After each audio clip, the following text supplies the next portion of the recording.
कि भाई ऐसे लोगों से सावधान रहे, जो पाखंडी टाइप के लोग होते हैं इनसे सावधान रहें, ऐसे लोगों को घर में न बैठा लें। और आप लोग इस चीज़ को देख के चला करो। मैं समझा रहा था लोगों को वहाँ पे, तो अपन को घर बैठ के अपन समझाते हैं लोगों को, तो वही समझा से में ही लोगों ने उसकी बात को तुल पकड़ा दिया। और मेरी जो बोला था मैं उसको काट पीट के छोटा करके मैंने पाखंडियों बाबाओं के ऊपर बोला था जो जेलों में डले हुए हैं आज रेम में। हमारी वकील साहबा हैं, उनने भी देश को बता दिया था कि इनको फांसी होना चाहिए। तो उस बच्ची को लेके पूरे समाज के लोग जब न्याय मांगने गए तो न्याय में क्या मिला? लाठियों और बेइज्जती। तो हम इसलिए उससे उस पर बोले थे। तो देखिए सरकार ने न तो उनको न्याय दिलवाया, न कोई ऐसी बात की, ऊपर से कहते नहीं मारते भी और रोने भी नहीं देते, उनको लाठियाँ दी। अब इस बात पर मैंने कहा तो इस बात पर मेरे ऊपर FIR काट दी। और लोगों ने जो कहा, आपने देखा होगा गद्दी पर बैठकर जो ज्ञानी लोग हैं उन लोगों ने मारने की धमकियाँ दी। एक ने तो यहाँ तक कह दिया था कि अगले महीने प्रीतम लोधी का श्राद्ध चाहिए हमको। तो ये बड़ी बात हो जाती है। भारतीय जनता पार्टी ने आपको निष्कासित करने के बाद पार्टी से बाहर कर दिया, आपने माफी भी मांगी, क्या कहेंगे? जी, मैं जैसे मुझे नोटिस मिला मैं भोपाल गया, माननीय उमा भारती जी ने मुझे समझाया, डांटा भी मेरे को कि थोड़ा सदके बोला करो। तो क्योंकि मैं दुखी था वार्ड टाइम पर, तो माँ जी ने कहा कि आप जाके माफ़ी मांगिए और सौर्य ब्राह्मण समाज से माफ़ी मांगिए, माफ़ीनामा लिखिए आप। अपने BD शर्मा जी ने भी बुलाया और भी लोग थे पदाधिकारी, उनने सब ने यही कहा कि अपन पार्टी तोड़ने के लिए नहीं बने, जोड़ने के लिए बने हैं। क्योंकि हम 3 पीढ़ियों से सेवा कर रहे हैं। जनसंघ से शुरू हुई थी हमारी सेवा पिताजी की, जनता पार्टी से भारतीय जनता पार्टी, ये सफ़र हमने तय किया है। हमारी 3 पीढ़ियाँ खप गई सेवा करते करते, और हमने आज तक ऐसा कोई घर नहीं देखा हुआ अपने हिंदुस्तान में कि 3 पीढ़ियों में हमने मंडल तक का पद नहीं लिया आज तक। और ज़मीन से रगड़ कर हम लोगों ने मेहनत की, उसका इनाम मुझे ये पार्टी ने ये नहीं सोचा कि 3 पीढ़ियों से इतना काम कर रहे हैं, पार्टी को खड़ा किया है, तो तनिक भी पीछे नहीं सोचा। और पिछले 1.5 महीने में प्रीतम लोधी का नाम पुलिस की लिस्ट में है जी, वो कहीं मतलब इकट्ठा नहीं होने, क्या कारण है इसके पीछे, क्या वजह है? जी जी जी, अच्छा प्रश्न किया आपने।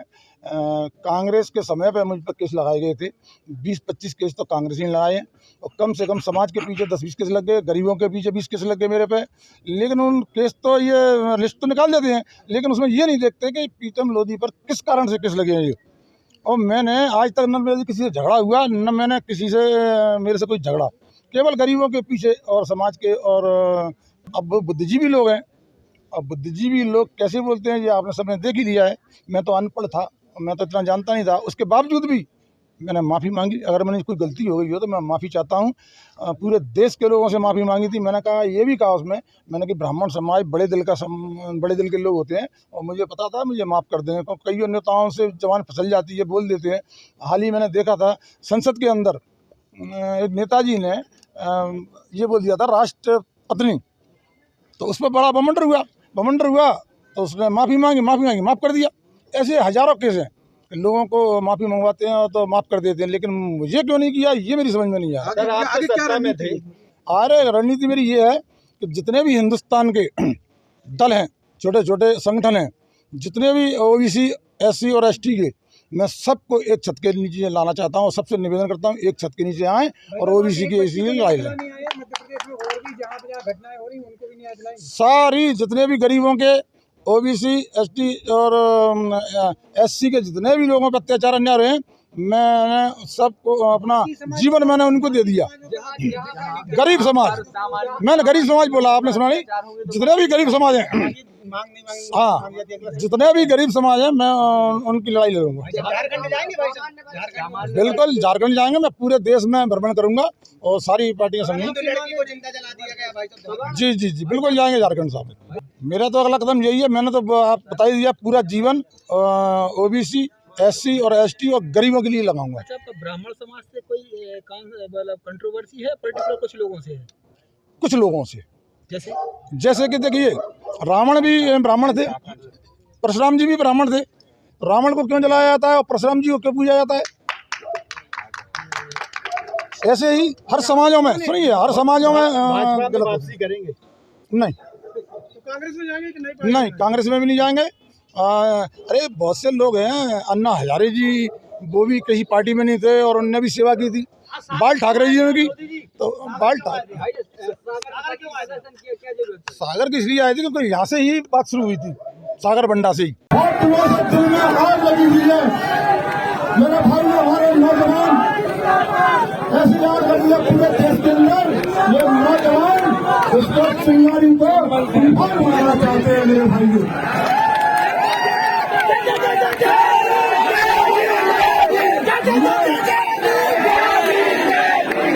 देना चाहता हूँ इन लोगों से जो चंद लोग हैं, तो देखिए पूरी सत्ता को समझा करके पूरी पार्टियों को हाईजैक कर दिया है मेरे भाइयों।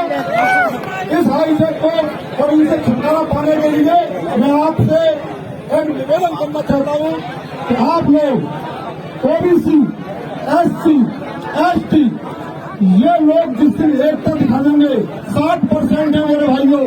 मेरी बात को गौर से सुनना और दिमाग को रखना, और रात को जाके जब सोचते टाइम पे उस दिमाग से दिल में उतार लेना मेरे भाइयों। 84% है, 84%। अगर आप चाहो, आज मैं देख रहा हूँ मंच पर कितने हमारे नेता हैं, कितने बुद्धिजीवी लोग हमारे मंच पर बैठे हुए हैं। मैंने भारतीय जनता पार्टी के, मैंने आप पार्टी के, कांग्रेस पार्टी के, मैंने सारे मंच देखे हैं। उस मंचों पर आप ये देखना ऊंची समाज के लोग बैठे होते हैं और आप कहाँ बैठे होते हो? नीचे। आप लोग मेरा ये भी चीज देखिए, हमारे परिवार की 3 पीढ़ियां कलर का काम किया, जमीन पर काम करके हमने 3 पीढ़ियों से पार्टी का काम किया है। जनसंघ पार्टी से हमने शुरू किया जनता पार्टी, तो जनता पार्टी से भारतीय जनता पार्टी। मेरे भाइयों, आज तक हमारे परिवार को एक मंडल का भी पदाधिकारी नहीं बनाया दोस्तों।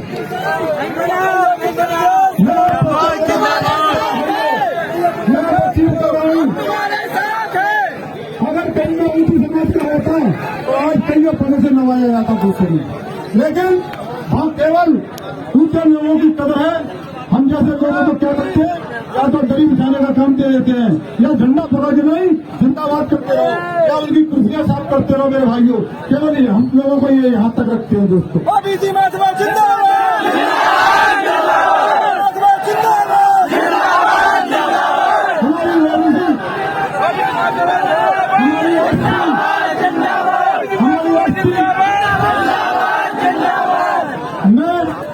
यहाँ की जो स्थिति थी सागर की, बंडा की, इस बच्ची के साथ में इन्हें अत्याचार अन्याय किए। पहले अपहरण किया, अपहरण करके रेप किया, रेप के बाद में उसको भाग मारा गया दोस्तों।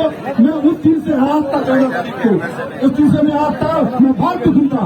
मैंने एक गाँव में इसके बारे में बोला, इसके बारे में जैसे मैंने बोला मेरे भाइयों, जैसे ही बोला वैसे ही लोगों ने उसको उठा लिया और 50 रुपए की प्रक्रिया शुरू कर दी। मैं उनसे कहना चाहता हूँ मेरे भाइयों, जिस दिन ओबीसी, जिस दिन हमारे एससी और एसटी, जिस दिन हम लोगों को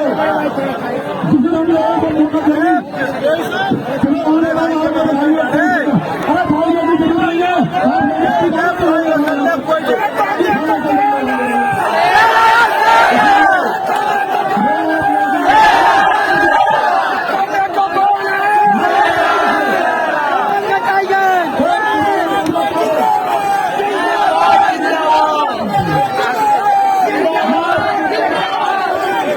प्रवेश प्रारंभ नर्सरी से 12वीं तक मालथौन तहसील का एकमात्र CBSE school Awadh Prabha Vidyapeeth and English medium school, Bina road, Besra, Malthone, जिला सागर। 35 किलोमीटर से बस सुविधा उपलब्ध है। डिजिटल क्लासरूम्स, 5 एकड़ का कैंपस, सर्व सुविधा युक्त।